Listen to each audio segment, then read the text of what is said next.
How would you feel if your husband left to go buy milk and bread and he never came home? How would you feel if your daughter was shot in the eyes with a pellet gun and now she'll be blind the rest of her life? How would you feel if your sister was raped by a force that was occupying the streets of your town, your city? How would you feel if you couldn't go outside without the risk of death and being murdered? Because that's exactly what's happening in Kashmir right now. I don't profess to have all the facts and know the entire situation, but what I do know is that this is wrong. This is a crime against humanity. The Indian military is oppressing, abusing, murdering, raping, torturing the Kashmiri people. For over 70 days, there's been a curfew. They're not allowed to leave their homes without risk of death. The internet has been shut off. Communications are being limited and controlled. People living in other countries cannot reach their families during this time. This is an awful time in Kashmir. I think the death count is now somewhere around 80, and the number of injured is somewhere around 12,000. That makes it over 150 people being injured every single day. I don't profess to understand all of the history and the situation, but what I do understand is that this is wrong.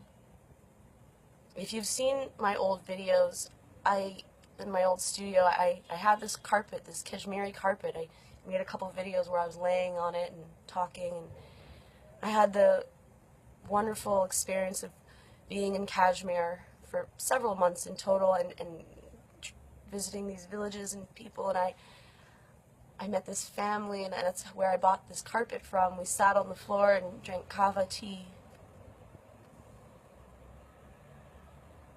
The entire family is dead.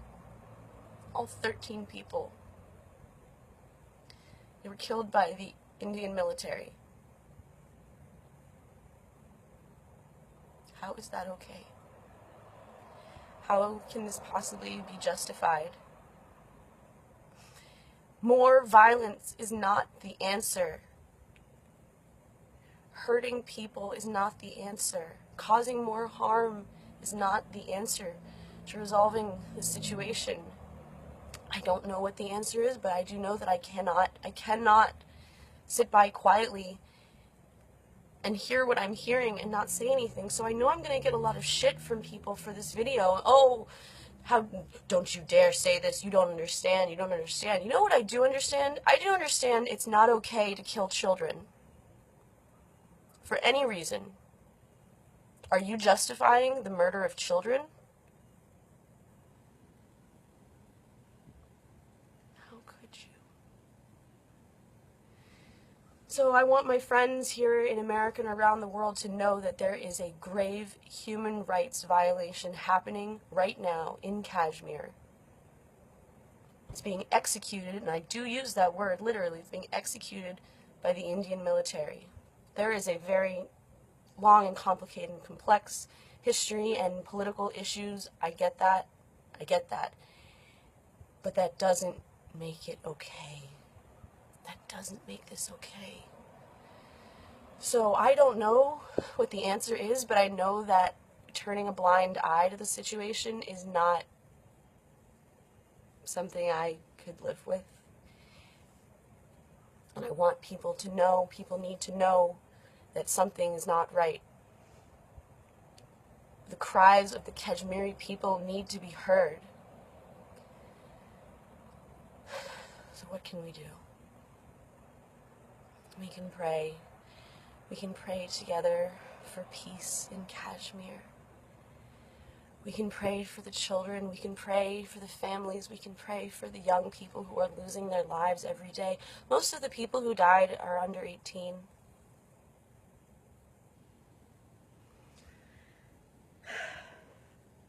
I don't want to engage in political arguments. I have no energy for that, but I do just want to spread an awareness that something is not right and that the Kashmiri people deserve better. No one deserves to be treated like this. No one deserves to be treated like this. Nobody. And the way to solve this is not through more violence. Only God can help them now. But God works through people.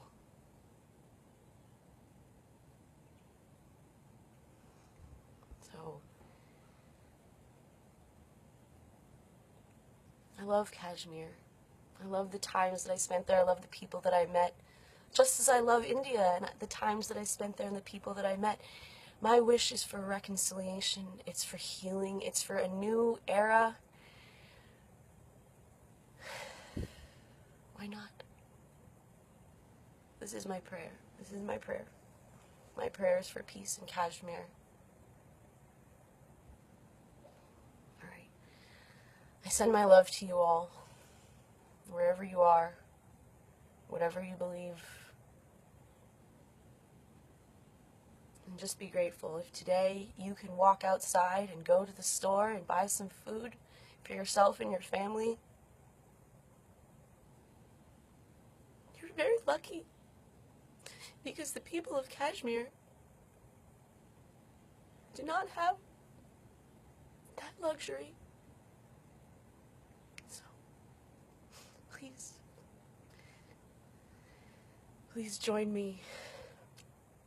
And together, let's pray. Let's pray to God, the God of our understanding, whatever that may be. Let's pray to that power greater than ourselves for peace in Kashmir.